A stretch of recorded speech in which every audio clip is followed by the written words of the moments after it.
Bayangkan tanpa Rp1 pun uang korupsi hilang selama 10 tahun. Bukan ratusan miliar tapi ribuan triliun rupiah kembali ke negara. Pertanyaannya, apakah Indonesia bisa berubah menjadi kekuatan militer besar dunia? Data dari berbagai sumber menunjukkan kerugian negara akibat korupsi setiap tahunnya berkisar antara 50 hingga 100 triliun rupiah. Dalam 10 tahun terakhir juga dirata-ratakan, Indonesia kehilangan sekitar 700 hingga 1000 triliun rupiah. Sebut saja kasus Tata Niaga Timah 300 triliun, kasus Duta Palma 78 triliun, bahkan kasus Pertamina yang baru-baru saja ramai mencapai 968 triliun, hampir 1000 triliun, dan masih banyak lagi kasus. Oke, kita pakai saja angka 1000 triliun. Bahkan mungkin saja korupsi di Indonesia bisa jauh lebih besar dari angka ini. Itu karena belum saja ketahuan, wallahu alam. Belum lagi kalau tambang batu bara, tambang emas, dan tambang lain diproduksi dan dijual negara atau dikelola negara sendiri dengan benar, beratus-ratus ribu triliun kita punya duit, bang. Bahkan ada sumber yang menyebutkan hingga 200 ribu triliun. Wow, bisa kaya negara dan rakyatnya, tapi realitanya apa? Pajak malah naik, hutang malah semakin menumpuk. Ada juga proyek mangkrak, kebocoran anggaran. Beli lem Aibon misalnya, harga 20.000 jadi 180.000. Buat proyek toilet Sultan di sekolah per unit bisa sampai 196 juta, itu per unit loh bang. Buat patung gajah saja 50-an juta, bisa jadi miliaran. Emang duit itu enak kalau belum dicuci sama malaikat. Belum ada kapok-kapoknya bang. Lawang palingan cuma dihukum 5 tahun penjara di dunia. Tapi jangan begitu bang, kita juga ada dosa, takut bahasnya. Artinya dalam diam, Indonesia sebenarnya kehilangan kekuatan besar yang tak terlihat. Sekarang kita ubah sudut pandang. Jika 1000 triliun rupiah itu digunakan untuk pertahanan, Indonesia akan memiliki berbagai alutsista canggih termutakhir dengan mengesampingkan faktor sulitnya membeli alutsista tertentu seperti F-35 Amerika. Jika seluruh 1000 triliun tersebut benar-benar dihabiskan hanya untuk belanja besi tua alias alutsista tanpa sisa, maka profil kekuatan TNI kita akan menjadi sangat mengerikan. Kita bisa melipat gandakan jumlah pesanan jet tempur dan kapal perang kita. Berikut adalah daftar belanja habis-habisan full alutsista senilai 1000 triliun.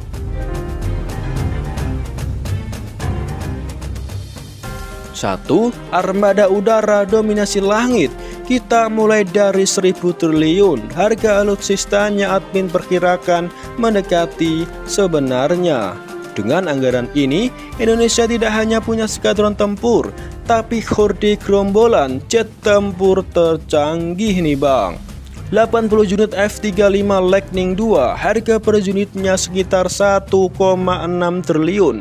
Full siluman untuk misi penetrasi dalam. Estimasi total 128 triliun. 70 unit Dassault Rafale per unit 1,8 triliun rupiah harganya. Untuk supremasi udara dan serangan maritim, estimasi total 126 triliun.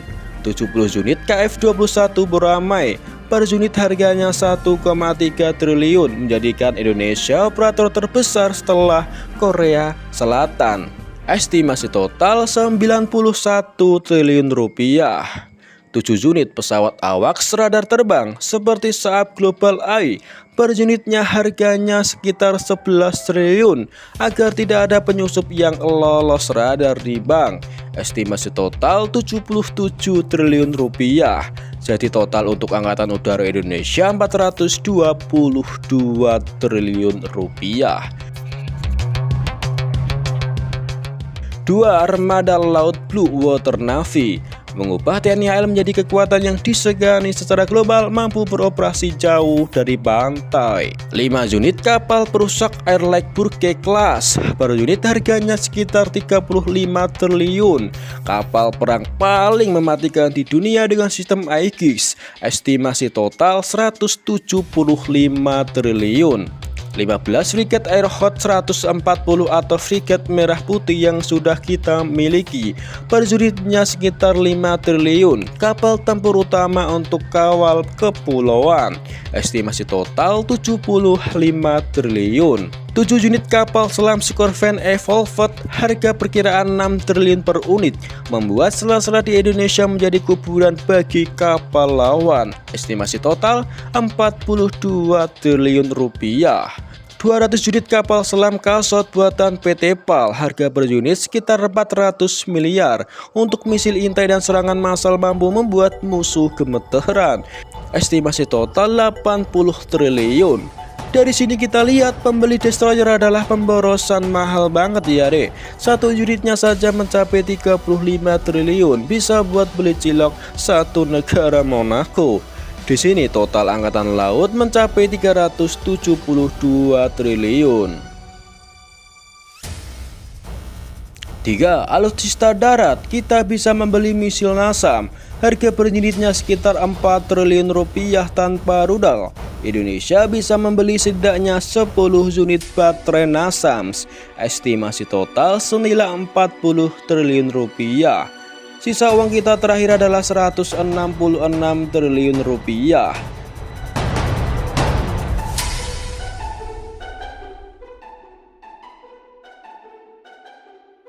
Empat, armada darat fokus pembelian tank tempur.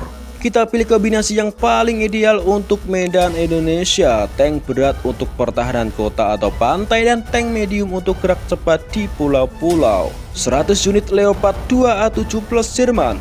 Per unit sekitar 250 miliar. Varian MPT paling mematikan di dunia. Estimasi total 25 triliun.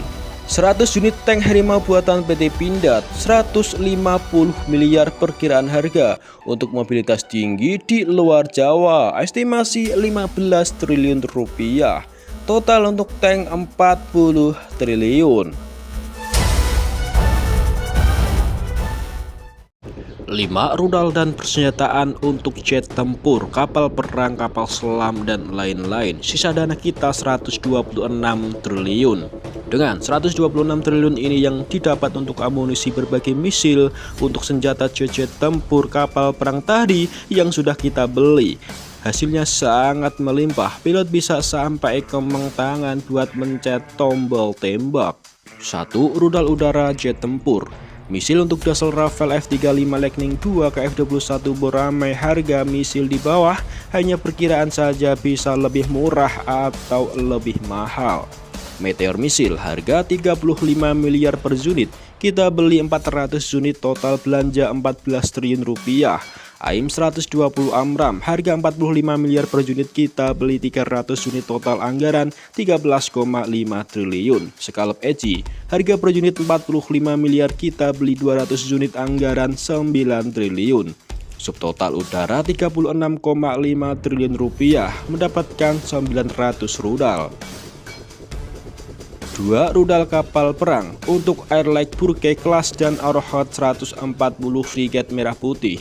Tomahawk misil, harga per unit 30 miliar, kita beli 12 triliun, kita dapat 400 unit. RGM 84 Harpoon, harga per unit 30 miliar, kita borong 12 triliun, kita dapat 400 unit. SM-2 misil, harga per unit 32 miliar, kita borong 16 triliun, dapatkan 500 unit. Subtotal laut 40 triliun, kita dapat misil sekitar 1.300 unit. 3. Kapal selam untuk Scorpène kelas submarin dan Kasot. Exocet SM-39, harga per unit 50 miliar, kita borong 10 triliun, dapat 200 unit rudal. Torpedo ringan 324 mm Piranha untuk Kasot, harga karena buatan PT PAL masih rahasia, kita ambil saja rata-rata harga torpedo 324 mm per unit 10 miliar, kita borong 3 triliun, dapatlah 300 unit torpedo. Subtotal 400 rudal dan torpedo. 4. Pertahanan udara untuk NASAMS AIM 120 Amram, harga per unit 45 miliar, kita borong 10 triliun, kita dapat 450 unit. Subtotal 450 unit. Dan terakhir nomor 5 rudal tambahan multi peran Naval Strike Missile atau NSM. Harga per unit 40 miliar, kita borong 20 triliun, dapatlah 500 unit. Dari informasi di atas, harga misil sangatlah mahal sekali per unitnya. Memang benar, perang itu mahal, apalagi kurs dolar ke rupiah kita sedang loyo-loyonya. Ada baiknya kita buat sendiri agar lebih murah, contohnya seperti Iran. Tapi sekali lagi koruptir, tidak senang melihatnya. Lebih baik impor, kan dapat fee, lumayan enak bang. Rekap akhir untuk misil dan torpedo 119,5 triliun, masih sisa 6,5 triliun. Dengan rekap, rudal udara 900 unit, rudal kapal 1.300 unit, rudal kapal selam 400, torpedo dan misil, rudal SAM 450 dan rudal tambahan 500. Total 3.350 hingga 3.550 rudal. Kalau mau dihabiskan bisa sampai terkentut-kentut ini mah. Tapi di era modern ini 3.350 ya nggak besar-besar amat. Bisa habis dalam hitungan hari atau bulan kalau dipakai terus-terusan. Oke, ada yang kelupaan nih, amunisi tank Leopard dan Harimau. Kita ambil saja 3 triliun uang sisa tadi. Jadi uang akhir kita sisa 6,5 triliun. 1,8 triliun kita belikan amunisi Leopard 120 mm. Dan peluru campuran lainnya dapat sekitar hingga 11.000 peluru, nembak sampai Kemang pun kagak habis-habis bro. 1 triliun lagi untuk amunisi tank Harimau 105 mm dapat sekitar hingga 13.500 peluru, nembak lagi sampai ke mengges. Dan terakhir untuk senapan mesin koaksial tambahan 200 miliar bisa dapat hingga 17 juta butir, bisa buat tembak-tembakan sampai terkentut-kentut bang. Sisa uang akhir kita 6,5 triliun, lumayan bisa buat beli cilok. Dengan komposisi ini pertahanan kita menjadi bulat, kita punya pesawat siluman, kita punya kapal perusak dengan sistem radar Aegis, kita punya tank tempur terbaru, dan kita punya ribuan rudal untuk memastikan semuanya bisa menembak. Semua ini bisa dibeli hanya dengan dana yang hilang akibat korupsi selama 10 tahun terakhir. Sangat kontras bukan?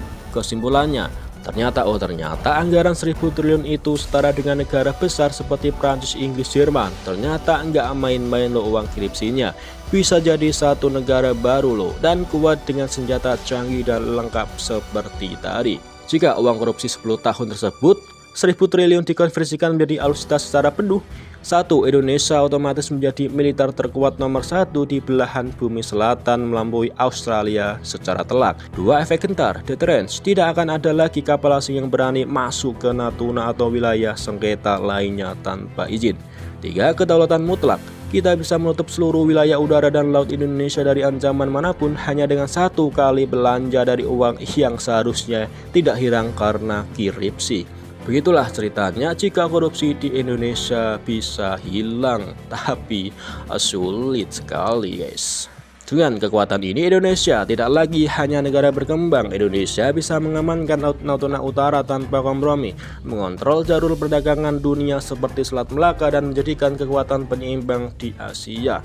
Bahkan secara militer Indonesia bisa mulai mendekati negara seperti Jepang, Korea Selatan, dan Turki. Namun sekali lagi kenyataannya tidak sesederhana itu. Tidak semua uang korupsi bisa kembali, sebagian sudah berubah menjadi aset atau hilang ke luar negeri. Selain itu, pembelian alutsista juga dipengaruhi oleh politik global, seperti yang tidak bisa dibeli sembarangan tanpa persetujuan. Artinya masalah Indonesia bukan hanya kehilangan uang, tapi juga kehilangan momentum. Jadi pertanyaannya bukan lagi Indonesia bisa beli apa, tapi mau jadi negara seperti apa Indonesia ke depannya. Karena pada akhirnya kekuatan terbesar sebuah negara bukan pada senjatanya, tapi pada bagaimana ia mengelola masa depannya. Kalau menurut kamu Indonesia harus fokus ke militer atau pendidikan dulu, atau MFBG, tulis di komentar. Jangan lupa subscribe dan like video ini. Terima kasih bang.